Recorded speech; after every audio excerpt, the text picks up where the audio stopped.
so easy to get caught up in the latest trends or feel like you have to be on every platform. Right, like you're just chasing your tail. Exactly. But today, we're hitting the brakes on that hamster wheel mentality. It's time for a more strategic approach. I like the sound of that.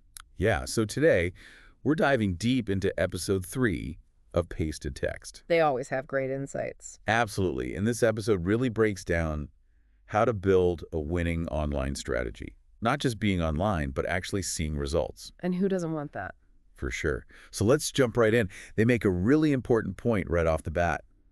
Just having a website or being on social media, it's not enough. It's like the bare minimum these days, right? Yeah. Businesses often make the mistake of rushing online without a clear strategy. They think if we build it, they will come, and then they're surprised when it doesn't work out that way. They're missing a map. It's like setting off on a cross-country road trip with no directions.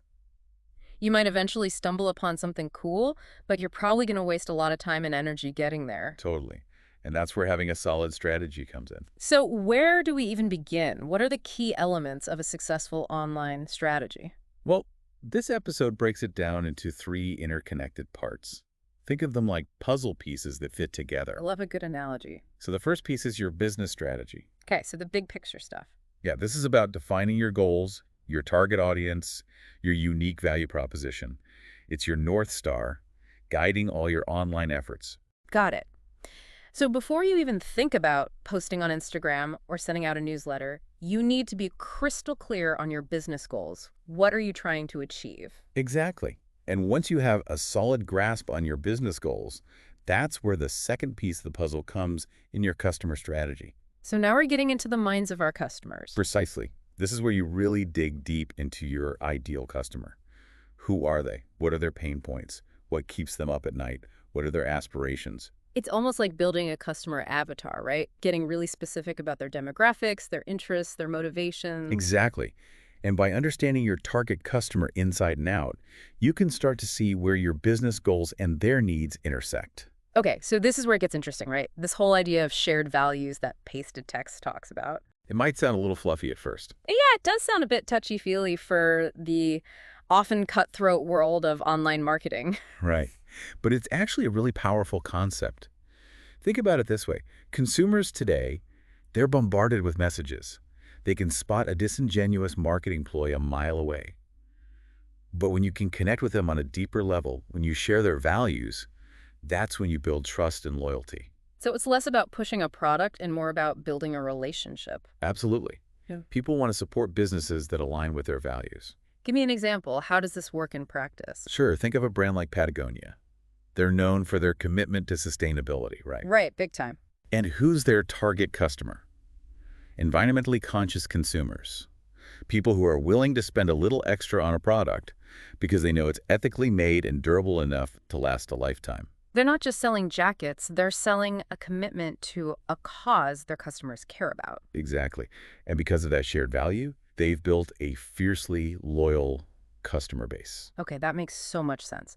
So we've got our business strategy, we understand our customer, we've found that sweet spot where our values intersect. Where does the actual marketing part come in? Right, so that's the third piece of the puzzle, your marketing strategy.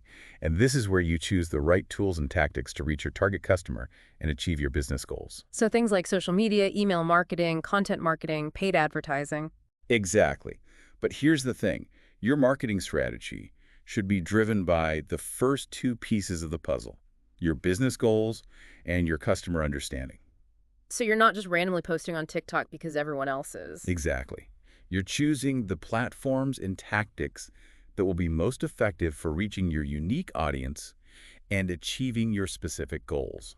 This has been eye-opening. I think I always knew these things were important, but I never thought about them as interconnected parts of a larger strategy. And that's the key takeaway here. It's not about randomly implementing tactics or chasing the latest trends. It's about building a cohesive online strategy from the ground up. Starting with your why and then figuring out the how. So for everyone listening, remember, a successful online strategy isn't just about being online. It's about being strategic, understanding your business, your customer, and finding that sweet spot where your values connect. And once you have that foundation, you can start creating a powerful online presence that actually gets results. It's not about being everywhere. It's about being in the right places. And showing up authentically. Absolutely. Now, one thing that Pasted Text touched on briefly that I think deserves a deeper dive is this whole idea of measuring your results. Oh, yeah, that's crucial. You can have the most amazing strategy in the world, but if you're not tracking your progress and making adjustments along the way, you're kind of flying blind. Exactly. So next time, let's unpack that a bit further. How do we actually measure the success of our online efforts? What metrics should we be paying attention to? I'm game. There are some really useful tools and techniques out there that can help businesses get a handle on what's working and what's not. Sounds like a plan. Until then, keep those online wheels turning, but make sure you've got that GPS handy and you know exactly where you're going. And don't forget to enjoy the journey.